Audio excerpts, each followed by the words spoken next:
This is originally I was going to do this review by myself, but then Arturo suggested maybe doing a joint review because we both watched this show at the same time. We watched it together. This is recording. This is going to get you messing with your camera. Don't worry. It's all under control. So our good friend Colin, who has been on the channel, the one I also did. I've been drinking soda my whole life. He's been on our live streams for a couple of years now. He had a lot of good things to say about Fargo. Yeah, he goes, and like, you can talk to him about Fargo all day. He will get 30 bags together. Oh my gosh, here we go. About it. Okay, the reason that we started watching it because Fargo was a 2015, right? 14. It was 2014? Is it that really?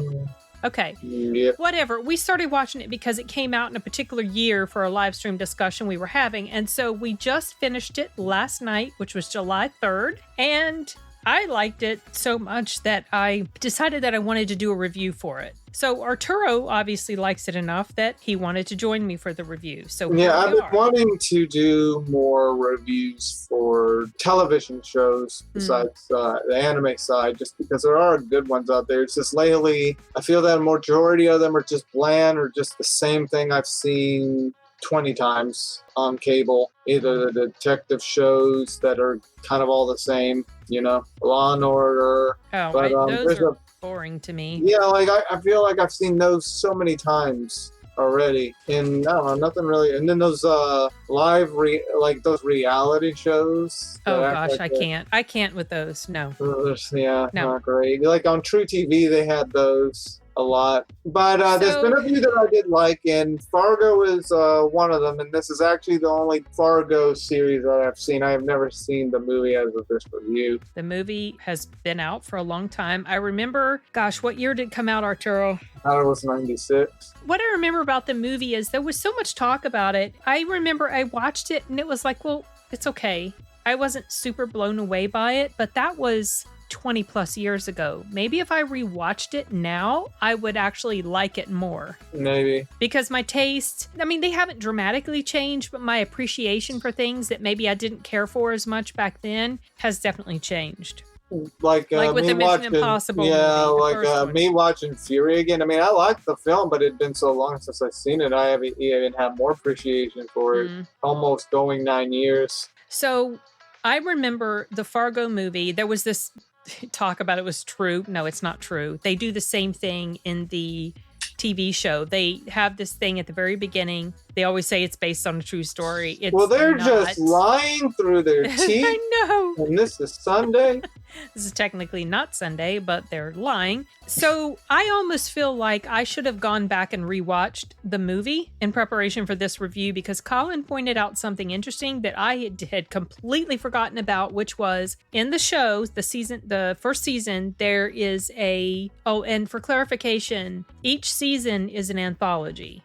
So season 1 has a totally different storyline, different characters than season 2 and 3 will have whenever we get around to it. But apparently in season 1, they tie back around to something that happens in the movie with the suitcase that was buried in the snow. You remember Colin talking about that? Yeah, but I hadn't seen the movie. I had completely forgotten about that. So this character in season 1 finds the suitcase, and there's like this whole storyline that goes on. The story it follows different characters. So there's this case where this specific villain of the show has a guy in the back of his trunk. He had kidnapped him for some reason.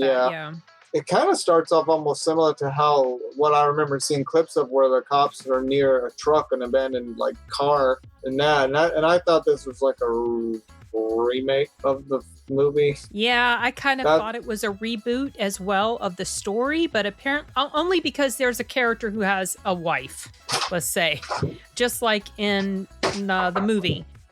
Wow, that's loud. Sorry, it's July 4th, y'all, as of the film. As of this recording. So I remember that the movie was quirky, was a bit of a black comedy, but there was definitely... this show is a black comedy. So for sure. We start off actually with this husband. His wife doesn't really treat him nicely. No, she's absolutely awful to him. And then you have this guy that actually is a bully to him as well, which he was a bully to him when they were in school. Right. So one day his wife is getting on him about something. Well, let's not get into spoilers, just in case. Let's just say he had enough and things go down south for him. And for him, it's like the end of the world as we know it. But there's also this other guy. I I usually compare my friend Matt to this because he likes to see specific things burn. This character's like the world. Yeah, he likes to watch the world burn. So this character's named Lorne Malvo, and he is one of the main antagonists in this season. He's played by Billy Bob Thornton, who does an excellent job. I mean, he has like no expression of whatever. He just like he's so blank faced.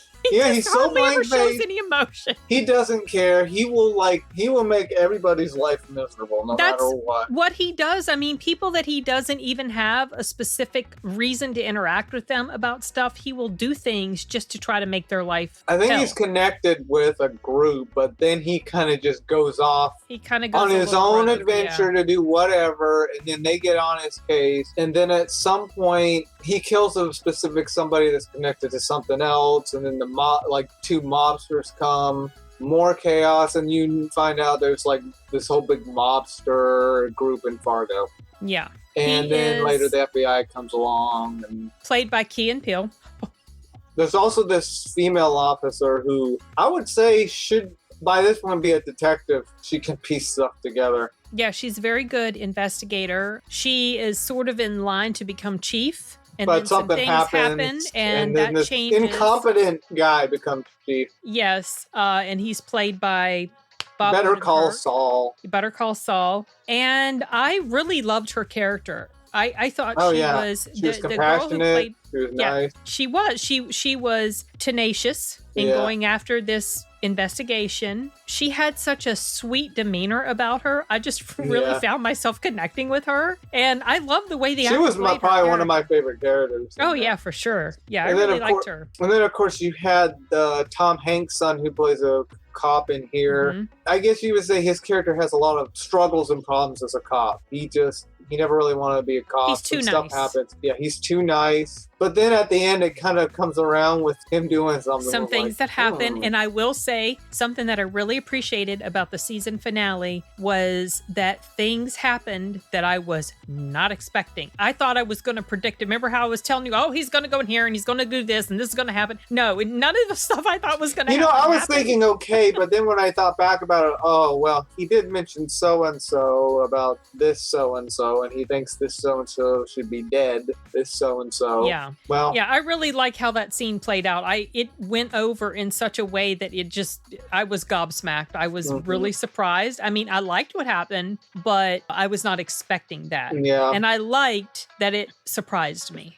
There's also some tenseful moments in this. Oh yeah, it's very subtle. Very subtle too. It's not like it's this increasing. It's just the presence of Billy Bob Thornton in this scene where he's talking to a particular person. And because, okay, so I'll tell you what his character reminds me of, or who his character reminds me of. There's this movie called No Country for Old Men, and Javier Bardem plays an assassin in there. Oh, I remember that. And that movie made me really angry. I hated the end of the movie, but his character was super intimidating, and you never knew what he was going to do, and he did not care. He was stone cold. That's exactly the way Billy Bob Thornton was. He was a stone cold killer. He did not care. He didn't get flustered. That's what made him so scary. I mean, he almost reminded me of the Terminator. He was just like, he would not stop. Especially one scene where he goes in to shoot up a bunch of people. Yeah, that was that was... I really liked the way they filmed that scene, and that was not filmed in a way that is typical. You just hear the commotion, so you can just visualize what's going on. And then you do see some scene like in the building whenever someone gets thrown out the window. Oh, sorry. She's barking at the fireworks.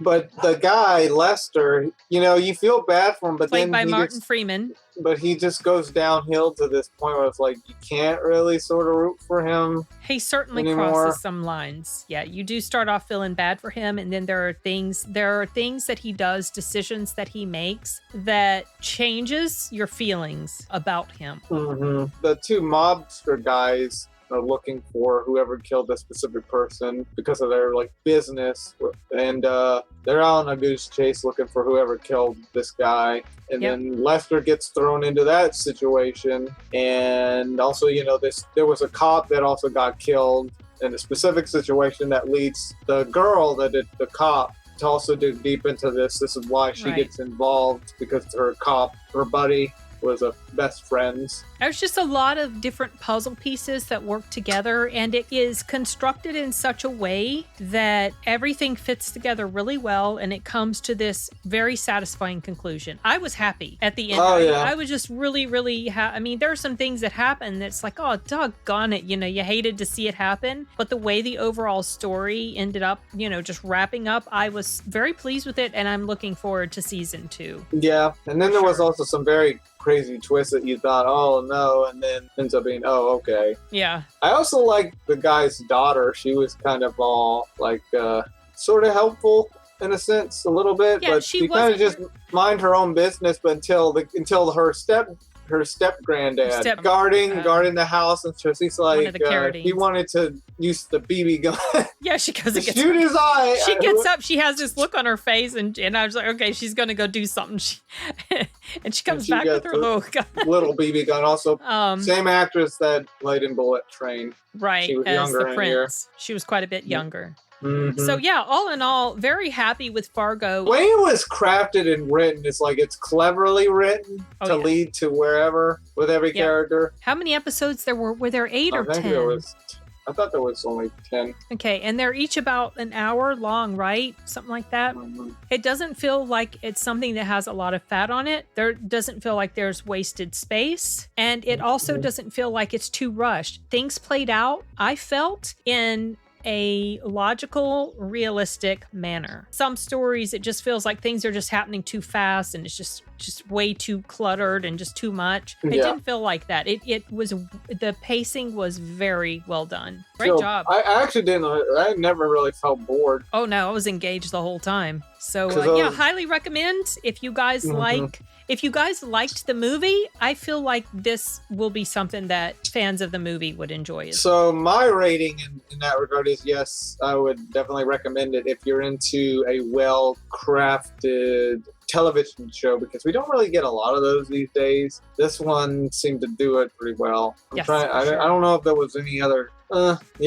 can't really think of. Well, maybe Sherlock. Sherlock was pretty well crafted as a show. Yeah, but I guess I don't know. Those are the only two I can think of that are well crafted. Fargo's one of them. Please. You don't watch a lot of TV. There are some actually decent shows. I mean, I've seen Turn. That was good. I've seen Band of Brothers. But there's a lot of stuff. There's a lot of stuff. I think a lot. Deadwood, but I haven't seen all of Deadwood. Well, so Deadwood's kind of old, but there are some shining stars amidst all the crap. You just kind of have to sift through and find it. And Fargo's definitely one of those. I highly recommend it if you like black comedy, but also really well written mystery stories with interesting characters. The characters were interesting. Billy Bob Thornton, as heinous as he was actually a pretty fascinating character. Well, I found him kind of funny just because he was like dead face and he was so deadpan. And then he would do things that still with a dead look on his face.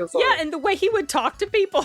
It's like he was so socially. And then he was talking to those kids. It's like, someone died, and like he was talking to the kids and the dad that were at the house. There was someone that died in this house. Yeah, and, just I freaking him out for no purpose other than still just like voices in the house.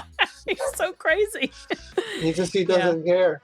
He was interesting. Very good show.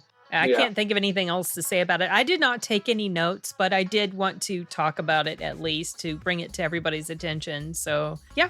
Yeah, but like I said, if you want a well-crafted show, that's one to look into. Absolutely. And maybe we'll do this again when we watch season 2. Mm-hmm. I'm ready to jump into season 2 already. Colin will be so happy. He would have liked being part of this discussion probably, but it was last minute and he was probably doing stuff with his family. Okay, well, can't think of anything else to say, so I'm going to go ahead and end recording. Bye.